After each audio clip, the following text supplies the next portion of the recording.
Salve fratres, welcome back into the jungle of Protestantism. Teterum videre Patris Allegro, Veritas Liberalitas. Kali ini saya mau mengajak kita semua untuk mencoba berbicara tentang Vulgata. Oke, sebagai permulaan coba Google dulu apa itu Vulgata. Nah, kalau sudah tahu, mari kita bahas yang satu ini. Mitos Vulgata, Concili Trente, Calvin, dan kesalahpahaman Protestan. Ya. Nah, salah satu tuduhan paling klasik yang diwarisi banyak kalangan Protestan terhadap Gereja Katolik adalah bahwa Concili Trente yang berlangsung 1545 sampai 1563 itu menutup pintu kitab suci. Jadi ceritanya begini. Ketika para reformator menggelorakan semangat kembali ke kitab suci dalam bahasa aslinya, gereja justru panik. Ya, sebagai reaksi, Trente, demikian narasi itu berbunyi, menetapkan Vulgata Latin karya Santo Hieronymus, atau mereka menyebutnya Jerome, sebagai satu-satunya Alkitab resmi. Akibatnya gereja dianggap menolak Ibrani dan Yunani, melarang penerjemahan ke bahasa rakyat, dan menjerumuskan iman umat dalam kegelapan, atau menjerumuskan umatnya. Jadi cerita ini begitu kuat sehingga banyak mahasiswa teologi Protestan mengulanginya tanpa pernah membaca dokumen Trente itu sendiri. So sad. Bahkan beberapa Katolik yang goyah imannya kerap menganggapnya sebagai bukti bahwa Gereja Katolik pernah menentang firman Tuhan. Ya, ironis, saudara-saudara, kisah ini lahir dari tulisan buah pena John Calvin dalam karyanya yang berjudul Antidote to the Council of Trent tahun 1547. Lalu diwariskan turun-temurun sebagai sebuah fakta. Tapi pertanyaannya, apa itu memang benar? Ya, apakah Trente memang menutup jalan ke bahasa asli kitab suci, ataukah ini hanyalah mitos yang dibentuk oleh polemik reformasi? Ya. Jadi kuliah singkat ini bermaksud menelusuri pertanyaan tersebut secara sistematis. Pertama, kita akan melihat bagaimana Calvin merumuskan tuduhan itu. Kedua, kita akan membuka langsung teks Decret Trente sesi keempat, 8 April 1546, supaya kita bisa melihat apa yang sebenarnya diputuskan di situ. Lalu berikutnya kita akan menimbang tradisi Katolik yang justru mendorong studi bahasa asli, baik sebelum maupun sesudah Trente. Ya, akhirnya kita akan menunjukkan bahwa tuduhan tersebut lebih merupakan propaganda polemik daripada fakta sejarah, dan bahwa Gereja Katolik tidak pernah meninggalkan kitab suci, melainkan menjaga sekaligus memperdalam warisan ini. Ya kan? Oke, vamonos. Yang pertama, Calvin dan mitos Trente. Kamu kenal siapa Calvin, bukan? Orang Katolik pembangkang itu. Ketika Konsili Trente bersidang di tengah gelombang reformasi, John Calvin segera menulis tanggapan keras. Ya. Dalam Antidote to the Council of Trent 1547, dia menuduh para bapak konsili dengan sengaja mengubur kitab suci di bawah otoritas Vulgata. Jadi seolah-olah Vulgata itu diangkat lalu yang lain-lainnya dibuang. Ya, Calvin menulis seperti ini. Oh, kita jangan fitnah ya.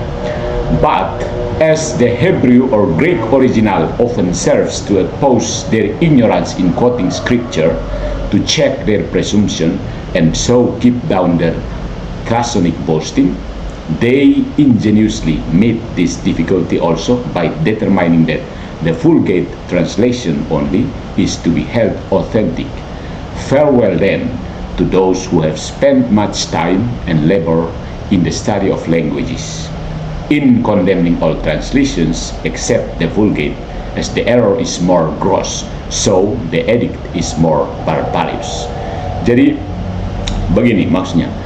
Bagi Calvin, keputusan Trente adalah bukti kebodohan, kesombongan, bahkan kemalasan intelektual Gereja Katolik, dan dia menggambarkan seolah-olah para bapak gereja, para bapak konsili terutama, melarang siapapun membaca kitab suci dalam bahasa Ibrani atau Yunani. lalu memaksa umat untuk menyembah Vulgata, layaknya kitab yang turun dari surga. Nah, dengan retorika yang cukup pedas, dia menyimpulkan seperti ini. They not only order us to be contented with a most defective translation, but insist on our worshipping it, just as if it had come down from heaven. And while the blemishes are conspicuous to all, they prohibit us from desiring any improvement. Ya. Retorika ini sangat kreatif, saudara-saudara, dan sangat efektif bagi generasi reformasi. Dia menegaskan sebuah gambaran bahwa Gereja Katolik takut terhadap cahaya kebenaran, menutup telinga terhadap ilmu, dan mengikat umat dalam kegelapan. Ya. Tapi masalah utamanya adalah bahwa tuduhan Calvin ini tidak sesuai dengan teks asli Konsili Trente. Ya. Dia melakukan eisegesis, membaca isi kepalanya sendiri ke dalam dokumen gereja. Jadi faktanya Trente tidak pernah melarang studi kitab suci dalam bahasa asli, tidak pernah menolak penerjemahan, dan tidak pernah mengklaim bahwa Vulgata turun langsung dari surga. Ya. Nah, seorang apologet Katolik atau kita yang apologet Katolik perlu menyoroti hal ini. Calvin dengan segala kehebatannya dalam bahasa dan logika, di sini tergelincir dalam propaganda. Ya. Tuduhannya lebih banyak berbicara tentang ketakutannya terhadap otoritas gereja daripada realitas isi dekret Trente itu sendiri. Paham? Oke, lanjut. Bagian kedua, mari kita lihat teks Trente yang sesungguhnya. Teks Trente sejati itu kemana kakak? Begitu. Untuk menimbang tuduhan Calvin, kita perlu membaca langsung teks Konsili Trente sesi keempat, 8 April 1546. Dalam dekret pertama, para Bapak Konsili menetapkan kanon kitab suci dan menegaskan peran Vulgata. Ini teks Latinnya yang paling sering dipelintir oleh para kritikus. Bla bla bla. Ut haec ipsa vetus et Vulgata editio, quae longo tot seculorum usu in ipsa ecclesia probata est, in publicis lectionibus disputationibus predicationibus expositionibus pro authentica habeatur, et ut nemo illam regicere quovis pretextu audeat vel presumat. Ya. Itu teks Latinnya. Intinya di sini ada kata authentica habeatur, pro authentica habeatur. Ya, terjemahannya seperti ini. Supaya edisi Vulgata kuno yang sudah teruji dalam gereja melalui penggunaan selama berabad-abad ini diakui sebagai autentik dalam bacaan publik, dalam perdebatan, khotbah, dan penjelasan, dan supaya tidak seorang pun berani atau berusaha menolaknya dengan dalih apapun. Sudah bisa tangkap bedanya. Ada 3 hal penting yang sering diabaikan oleh pembaca kalangan reformasi. Yang pertama, kata kuncinya ada pada pro authentica habeatur. Pro authentica habeatur. Artinya Vulgata dipandang otentik untuk penggunaan publik. Liturgi, khotbah, debat, bukan sebagai satu-satunya teks yang sah secara absolut. Autentik di sini berarti memiliki otoritas hukum dan pastoral bagi gereja Latin. Bukan berarti sempurna secara filologis atau meniadakan, menggantikan bahasa asli. No. Ya. Yang kedua, tidak ada larangan studi bahasa asli Pak Calvin. Dekret tidak mengatakan jangan pakai Ibrani dan Yunani. Faktanya, Santo Hieronymus sendiri menerjemahkan dari bahasa asli. Dan para teolog Katolik pra-Konsili Trente, misalnya Erasmus dan Ximenes, sudah mengedit teks Yunani dan Ibrani. Jadi, kalau Trente bermaksud melarang, tentu akan ditulis eksplisit, sebagaimana larangan-larangan lain dinyatakan keras dalam kanon-kanon dogmatis, ya kan? Nah, poin yang ketiga, dekret kedua justru memerintahkan revisi Vulgata. Ya. Orang Katolik sendiri yang memerintahkan supaya revisi itu Vulgata, karena diakui bahwa memang banyak kekurangan. Konsili memerintahkan supaya Vulgata direvisi secara teliti. Sacrosancta Synodus statuit et deserit ut haec ipsa vetus et vulgata editio post quam emendata fuerit, quam emendatissime imprimi curetur perbaikan. Konsili yang kudus ini menetapkan bahwa edisi vulgata ini setelah diperbaiki hendaknya dicetak seakurat mungkin. Artinya, Trente mengakui adanya kesalahan dalam transmisi naskah Latin dan membuka pintu bagi kritik teks. Ya. Gereja Katolik tidak menutup pintu untuk kritik teks, dan Gereja Katolik sudah lurus. Vulgata bukan berhala yang tidak boleh disentuh, melainkan standar yang harus disempurnakan. Bedanya Calvin, propaganda Calvin dan teks Konsili Trente ada di situ. Vulgata bukan berhala yang turun dari surga yang tidak boleh disentuh, tetapi standar yang harus terus disempurnakan, ya kan? Nah, ada analisis apologetiknya. Dengan membaca teks aslinya, jelas bahwa tuduhan Calvin tidak berdasar, kosong, ya. Dia menuduh seolah-olah Trente itu menutup mulut para reformator, padahal dokumen itu tidak menyinggung larangan studi bahasa asli sama sekali.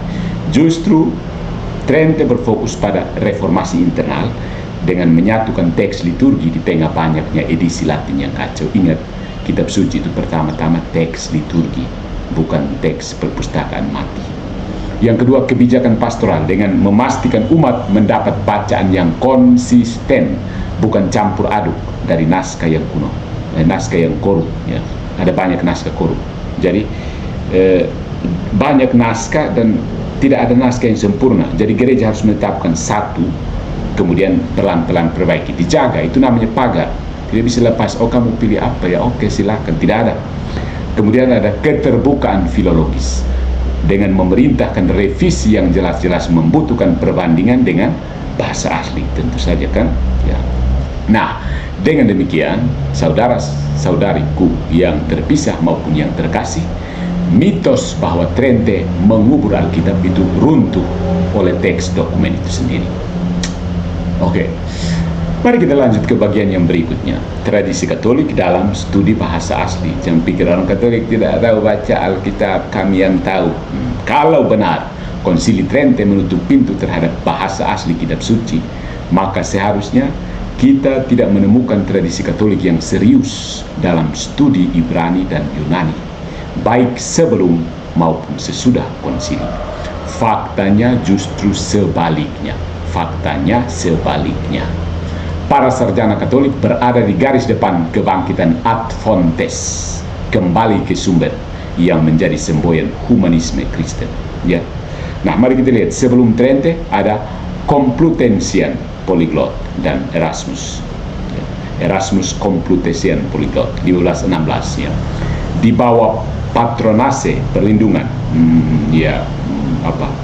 perwalian dari Kardinal Francisco Ximenes de Cisneros di Universitas Alcalá di Spanyol menyelesaikan karya raksasa, edisi kitab suci yang memuat teks Ibrani, Yunani, Latin, dan Aram berdampingan. Ingat, Ibrani, Yunani, Latin, dan Aram berdampingan. Dalam kata pengantarnya, Kardinal Ximenes menulis seperti ini: Ut omnis sacrae scripturae studiosus fontes ipsos, ex quibus rifuli emanant, semper ad manum habeat, ad potius ad ipsos aquas vitae aeternam rigantes accedat, quam ex rifulis biberet. Ya. Terjemahannya, supaya setiap pelajar kitab suci selalu memiliki akses ke sumber asli, fontes ipsos, dari mana sungai-sungai itu mengalir, ya, dari mana sungai-sungai itu mengalir, dan supaya ia lebih memilih minum langsung dari air kehidupan itu sendiri daripada hanya dari anak sungainya. Puitis kan, ya, tapi itu faktanya. Sulit dibayangkan kalimat yang lebih Protestan daripada itu. Ya kan, selama ini kan klaim Protestan murni Alkitab, murni Alkitab dari Hong Kong. Begitu. Ini kalimat ini terlalu Protestan kalau dalam konteks kita polemik di Indonesia sekarang, ya. Tapi kalimat ini justru lahir dari seorang kardinal Katolik sebelum Luther menempelkan 95 tesisnya. Ya. Itu yang pertama dari Patronase Kardinal Francisco Jimenez ya, di Universitas Alcalá di Spanyol. Alcalá. Kemudian ada Erasmus dari Rotterdam 1466 sampai 1536 ya. Erasmus ini seorang imam dan humanis Katolik, menerbitkan edisi kritis Perjanjian Baru Yunani 1516 lengkap dengan terjemahan Latin dan catatan filologis, dan dialah yang menjadi dasar bagi Textus Receptus yang dipakai oleh banyak reformator, termasuk dalam Alkitab King James. Ironisnya, ini ironis ya, reformasi justru berdiri di atas fondasi filologi Katolik. Makan tuh protes. Yang kedua, itu sebelum Trente ya. Sesudah Trente ada Cornelius a Lapide dan para imam Jesuit. Nah, mari kita lihat Cornelius a Lapide 1567 sampai 1637, seorang imam Jesuit, menulis komentar Alkitab multivolume yang luas dengan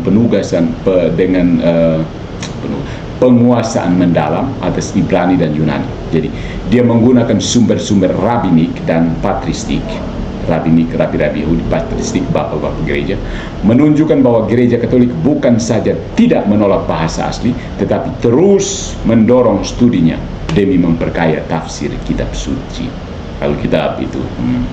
Para Jesuit ini mendirikan sekolah-sekolah dan universitas yang mengajarkan bahasa Ibrani, Yunani, bahkan Arab, bukan hanya untuk kebutuhan akademis, tetapi juga untuk misi dan apologetika.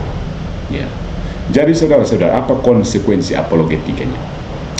Protestan sering menuduh Katolik sebagai musuh kitab suci. Nah, fakta sejarah membuktikan sebaliknya.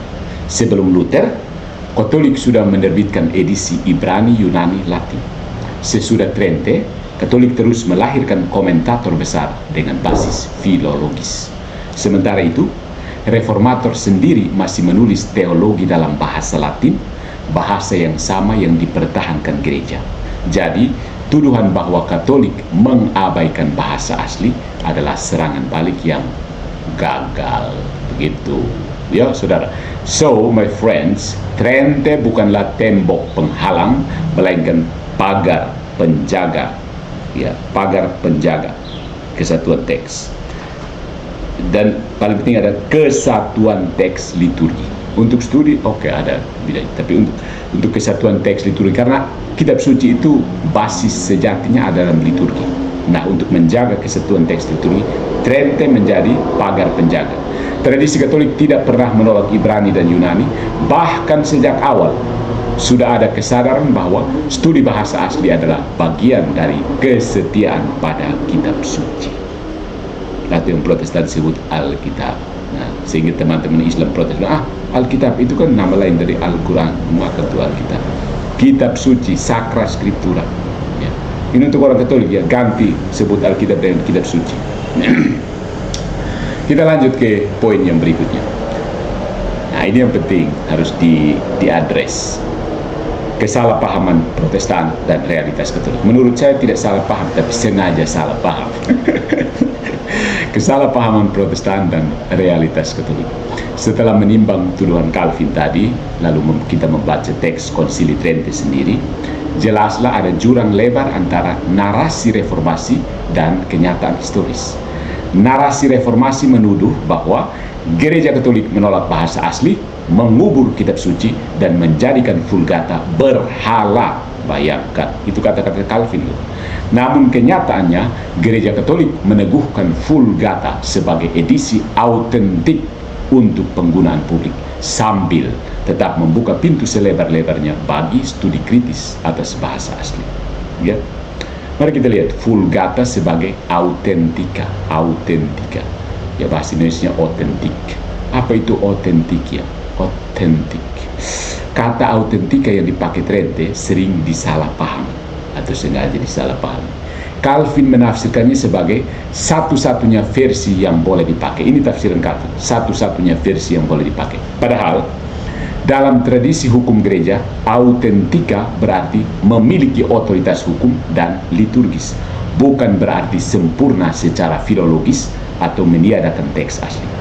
Gereja ingin keseragaman dalam liturgi, tidak kacau balau, ya, khotbah dan pengajaran, bukan menutup akses ke sumber-sumber asli. Ya, harus tahu itu, jangan asal protes doang. Nah, ada penegasan dari Paus Pius ke-12 dalam ensiklik Divino Afflante Spiritu tahun 1943. 4 abad setelah Trente, Paus Pius ke-12 menegaskan maksud sebenarnya dari dekret itu. Dia menulis seperti ini. And if the Tridentine Synod wished that all should use as authentic the Vulgate Latin version, this, as all know, applies only to the Latin Church and the public use of the same scriptures, nor does it, doubtless, in any way diminish the authority and value of the original text. Teks maksudnya dalam bentuk jamak, ya. Jadi Paus Pius ke-12 dalam Divino Afflante Spiritu tahun 1943. Dengan kata lain, saudara-saudari, otoritas Vulgata itu bersifat yuridis. Otoritas Vulgata bersifat yuridis, bukan kritik filologis. Ya, filologis itu maksudnya kritik teks kuno, periksa teks kuno lalu temukan, oh ini seharusnya begini, bukan itu. Ya, itu yuridis, pakai untuk keseragaman liturgi. Bukan, oh ini yang paling benar murni secara naskah kuno, bukan kritik filologis. Vulgata dijaga sebagai warisan gereja Latin, tetapi tidak ada sedikit pun pengurangan nilai terhadap teks asli Ibrani, Aram, dan Yunani. Ya, nah Pius ke-12 ini melanjutkan pernyataannya sebagai berikut. This authority of the Vulgate in matters of doctrine by no means prevents, nay rather today it almost demands, either the corroboration and confirmation of the same doctrine by the original text, or having recourse on any and every occasion to the aid of the same text. Studi bahasa asli bukan hanya diperbolehkan, melainkan dianjurkan untuk memperdalam pemahaman iman. Iya kan? Memang harus begitu kan? Kamu pikir hanya Protestan saja yang studi dan bahasa asli. Nah, ada poin yang berikutnya. Sesudah Divino Afflante Spiritu, ada Paus Yohanes Paulus II dan Nova Vulgata. Nah, ini yang diejek-ejek oleh Protestan yang tidak belajar sekarang. Yohanes Paulus II, Saint John Paul II, and Nova Vulgata. Scripturarum Thesaurus tahun 1979, ya, itu awal-awal Paus Yohanes Paulus II naik tahta kepausan. Paus Yohanes Paulus II, Karol Wojtyła dari Polandia itu, melalui konstitusi apostolik Scripturarum Thesaurus tahun 1979 meneguhkan Nova Vulgata sebagai edisi resmi liturgis Latin yang baru, hasil dari kritik teks modern dan revisi panjang. Tapi Paus juga menegaskan bahwa semua terjemahan modern dibuat langsung dari bahasa asli Ibrani dan Yunani. So, dengan demikian gereja menggabungkan dua hal, two things: kesetiaan tradisi, menjaga teks Latin yang sudah membentuk liturgi dan teologi selama berabad-abad, dan keterbukaan ilmiah pada satu pihak, mengoreksi dan memperbarui teks berdasarkan naskah asli yang lebih baik. Nah, yang menariknya adalah ada ironi Textus Receptus. Tahu kan Textus Receptus? Sementara itu, meanwhile, reformasi sendiri justru terikat pada Textus Receptus, edisi Yunani Perjanjian Baru yang dipakai dalam Alkitab Geneva dan King James.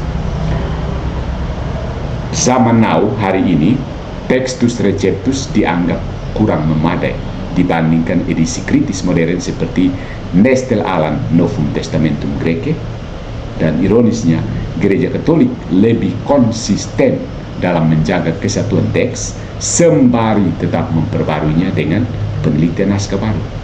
Ya, kamu kan menonton kan siapa Dr. Yonatan Purnomo sekarang bikin Protestan Textus Receptus kejang-kejang, bukan?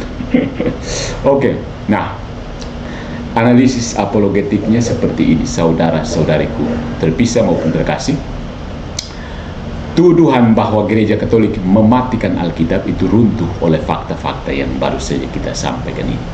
Gereja tidak pernah menolak bahasa asli, sebaliknya gereja memadukan otoritas tradisi dengan keterbukaan akademik. Protestantisme membangun mitos untuk menjustifikasi perpecahan, tetapi sejarah menunjukkan Katolik justru lebih stabil dan seimbang dalam menggabungkan iman, teks, dan tradisi. Ya. Nah, kita berlangkah ke berikut. Yang penting adalah bahwa implikasi apologetika apa yang bisa kita ditarik dari fakta ini dan kesalahpahaman Protestan. Jadi kita sudah melihat bahwa apa yang dikisahkan Calvin dan diwariskan dalam tradisi reform hanyalah mitos polemik, bukan realitas sejarah. Fakta sejarah dan dokumen gereja menunjukkan hal sebaliknya. Konsili Trente bukan menutup pintu kitab suci, melainkan memperkokoh fondasi bagi pemahaman yang lebih benar dan seragam. Dari sini muncul beberapa implikasi apologetik yang penting. Camkan. Yang pertama, Katolik menjaga, bukan membunuh kitab suci. Ya, dengan menetapkan Vulgata sebagai edisi autentika untuk liturgi dan pengajaran, Gereja Katolik justru melindungi umat dari kekacauan teks akibat banyaknya manuskrip Latin yang tidak konsisten. Trente menyatukan standar bacaan, sama seperti gereja perdana memakai Septuaginta Yunani sebagai teks otoritatif di dunia Mediterania. Dengan kata lain, DKL, dengan kata lain, maksudnya Vulgata adalah payung kesatuan, bukan penjara kebodohan. Poin yang kedua, Protestantisme dan inkonsistensi Textus Receptus. Ironi besar muncul di pihak reformasi. Alkitab Geneva dan King James Version berakar pada Textus Receptus, teks Yunani yang terbatas bahkan bermasalah dibandingkan bukti naskah yang kini kita miliki sekarang ini. Sementara Calvin menuduh Katolik menyembah Vulgata, justru reformasi yang lama bergantung pada sebuah edisi Yunani yang kini sudah ditinggalkan oleh para sarjana modern. Ya, siapa yang sebenarnya mengurung umat dalam teks sempit? Di Protestan itu akan ada varian King James Version only, kan? Itu. Ya. Nah, poin yang ketiga, Katolik itu iman dijaga oleh teks, tradisi, dan magisterium. Ya. Kekristenan tidak berdiri hanya di atas teks, aka sola scriptura, no, tetapi pada 3 pilar: kitab suci, tradisi, dan magisterium. Konsili Trente meneguhkan hal ini dengan sangat-sangat jelas. Konsili Trente menetapkan bahwa bukan soal teks apa saja, tapi kesatuan, ya, terjemahan Latin, karena ada banyak terjemahan yang kacau. Ya, jadi dengan peneguhan ini, iman Katolik tidak bergantung pada fluktuasi naik turunnya penemuan naskah atau pada kritisisme filologi semata. No, ya. Tradisi dan magisterium menjamin kesatuan tafsir dan kontinuitas iman. Ya. Jadi inilah keunggulan epistemologis Katolik. Iman tidak ditentukan oleh manuskrip yang kebetulan ditemukan di Gua Qumran atau oleh preferensi pribadi seorang profesor filologi, melainkan oleh gereja yang sama yang menyusun kanon kitab suci di abad-abad awal. Ya. Nah, intinya bahwa Protestan membutuhkan Katolik. Ya. Tanpa sadar, Protestan sendiri bergantung pada karya filolog Katolik, Erasmus, Ximenes, dan para Yesuit, bahkan yang modern seperti Cornelius A. Lapide. Kalau mereka jujur, banyak kemajuan studi kitab suci Protestan itu berakar pada fondasi Katolik. Maka tuduhan bahwa Katolik membenci kitab suci justru tampak sebagai proyeksi retoris belaka. Yet, so my friends, kesimpulannya jelas. Konsili Trente tidak menutup kitab suci, tetapi meneguhkan otoritas teks Latin yang sudah membentuk jiwa gereja Barat selama berabad-abad, sambil tetap menghargai studi bahasa asli. Calvin, meskipun jenius, di sini terperangkap dalam propaganda dan eisegesis. Mitos itu terus diwariskan karena nyaman dipakai sebagai senjata anti-Katolik. Tapi kenyataan sejarah dan kesaksian magisterium menyingkapkan sebaliknya. Gereja Katolik adalah penjaga kitab suci, bukan musuhnya. Narasi reformasi yang diwariskan Calvin tentang Konsili Trente ternyata hanyalah sebuah mitos. Dia menuduh gereja Katolik menutup mulut para reformator dengan gaya mengangkat Vulgata sebagai berhala. Namun teks asli konsili menunjukkan hal berbeda. Gereja hanya meneguhkan Vulgata sebagai edisi autentik untuk penggunaan publik dalam liturgi dan pengajaran, sembari memerintahkan revisi kritis agar lebih setia kepada bahasa asli. Sejarah juga membantah tuduhan itu. Jauh sebelum Luther, Kardinal Ximenes telah menerbitkan Complutensian Polyglot. Sementara Erasmus Katolik menyunting Perjanjian Baru Yunani yang justru menjadi basis Alkitab Reformasi. Sesudah Trente, gereja melahirkan komentator agung seperti Cornelius A. Lapide, menegaskan tradisi filologis Katolik yang tidak pernah ada matinya. Magisterium gereja dari Divino Afflante Spiritu Pius XII hingga Scripturarum Thesaurus dari Yohanes Paulus II menegaskan bahwa Vulgata adalah warisan otoritatif gereja Latin, tetapi studi bahasa asli tetap perlu dan bahkan dituntut. Dengan demikian, Katolik memadukan kesetiaan tradisi dengan keterbukaan ilmiah, sesuatu yang gagal dipahami oleh polemik Calvin. Ya. Implikasi apologetiknya jelas. Protestantisme sejak awal berdiri di atas mitos tentang Katolik melawan kitab suci. Padahal faktanya justru gereja Katoliklah yang menjaga kesatuan teks, melahirkan studi bahasa asli, dan memelihara tafsir kitab suci dalam terang tradisi. Protestan bergantung pada fondasi Katolik, tetapi menutupinya dengan retorika polemik. Nah, tuduhan bahwa Trente mengubur kitab suci runtuh oleh dokumen sejarah. Gereja Katolik tidak pernah menolak firman Allah, melainkan menjaga dan menafsirkannya setia pada Roh Kudus yang membimbing gereja sepanjang zaman. Nah, fondasi batu besarnya sudah kita singkirkan ya. Tuduhan-tuduhan kecil seperti Kejadian 3:15 itu semua deruntuh dengan sendirinya. Ya kan? Begitu. Ya, ada yang mengatakan seorang polemik Protestan DN misalnya mengatakan bahwa gereja Katolik memakai Vulgata supaya melegitimasi doktrinnya. Bodoh, tuduhan orang yang tidak mau belajar. Ya. Jadi, mari kita berdoa. Dalam nama Bapa dan Putra dan Roh Kudus. Amin. Allah yang Maha Kuasa, Bapa Tuhan kami Yesus Kristus, Engkau telah memberi gerejamu kitab suci dan tradisi yang hidup. Singkirkanlah dari hati kami mitos dan prasangka, dan teguhkanlah kami dalam kebenaran-Mu. Semoga Katolik dan Protestan dipersatukan kembali dalam satu pengakuan iman, agar dunia percaya kepada Putra-Mu Sang Sabda yang hidup. Santo Hieronymus, pelindung para penerjemah kitab suci, doakanlah kami. Amin. In nomine Patris et Filii et Spiritus Sanctus. Amin.